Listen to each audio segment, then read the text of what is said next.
state, or we can say that how we can change one state to the other with the means of pressure. Okay, so in the previous class we studied that how we can change one state to the other by the means of temperature. Okay, so there are two factors which can change one state to the other. They are temperature and pressure. So we understood that solid can be converted into liquid by increasing the temperature by a process called melting. Further, liquids can be converted into gases. That process is called as boiling by further increasing the temperature. So by increasing the temperature, we were able to change one state to the other and the other state to the another state. Alright, so now children, today we are going to understand that how pressure can affect these states of matter. So these change, we have already understood that. Now what if I ask you to change gases into liquid? Can we do that? Can we change gases into liquids and liquids into solid?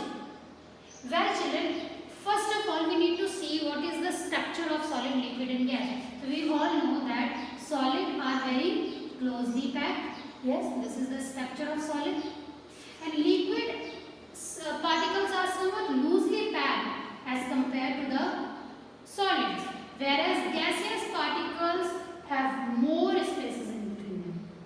Okay, so by increasing the temperature, what we were doing, we were increasing their kinetic energy. Okay, when we were giving the heat, alright, so if we will increase the temperature, by giving the heat we increase the temperature, right? So by increasing the temperature, the particles starts vibrating and their kinetic energy increases and they move from one place to another. If you will heat the solid, they will it will increase their kinetic energy and they will move further. So it will be converted into liquids. Now again, if you will heat it, what will happen? Their kinetic energy will further increase, and when their energy increases, what they will do? They will start moving far from each other. They will be converted into gases. So when we increase their temperature, we are actually playing with their kinetic energy, right? So you increase the temperature, it means that you are playing with their kinetic energy. The more the kinetic energy will be increased, the more the particles will go far from each other and they will be converted into liquids and gases.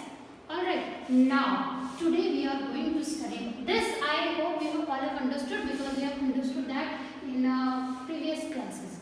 Today we are going to understand the conversion of gases into liquid. So the conversion of gases into liquid is called as condensation.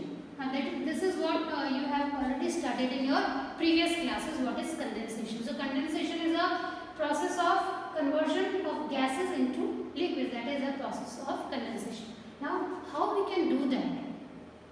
Yes, for that you need to again see their structure. Again I will make this structure. So this is the structure of gases, right? So these particles are very far from each other, yes, and they have very weak force of attraction in between them. Whereas in liquids, they are somewhat more closely packed. Okay, whereas in solids, they are very closely packed. There is no space in between these particles. So children, if you will see here, these gases molecules, these gases particles are very far from each other.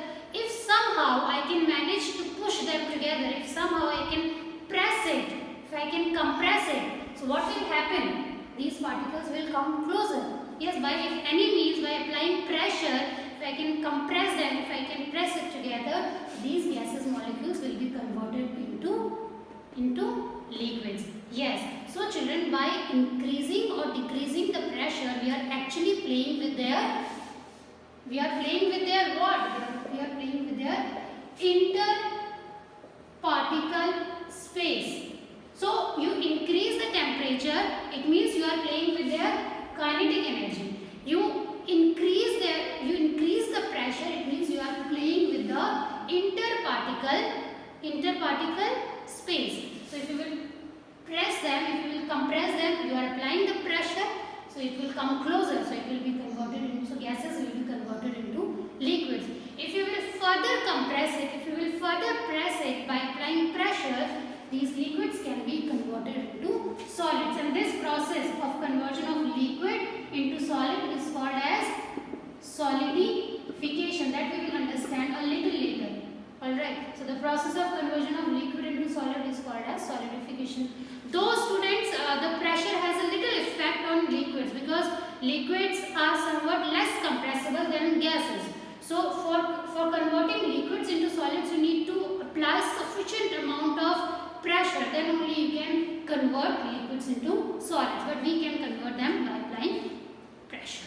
Okay, now one important thing that you have to note here is that when you have to increase the kinetic energy, you have to increase the temperature. Yes, so when you go from solid to liquid, liquid to gases, you have to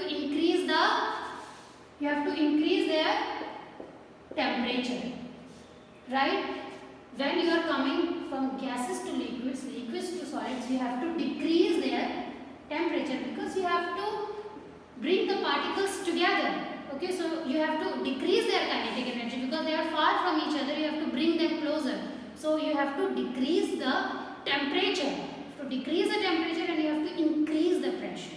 Okay, so children, I hope you have understood that by increasing pressure and by decreasing their temperature, you can convert gases into liquids and liquids further into solids. Now let us see one animation, and it will be more clear to you after watching that animation. So by increasing pressure, we can reduce and reducing the temperature, gases can be converted into liquids, and liquids can further be converted into solids, but liquids are less compressible when we compare it with the gases. So to convert liquids into gases, you need to apply a lot of pressure at significant temperature.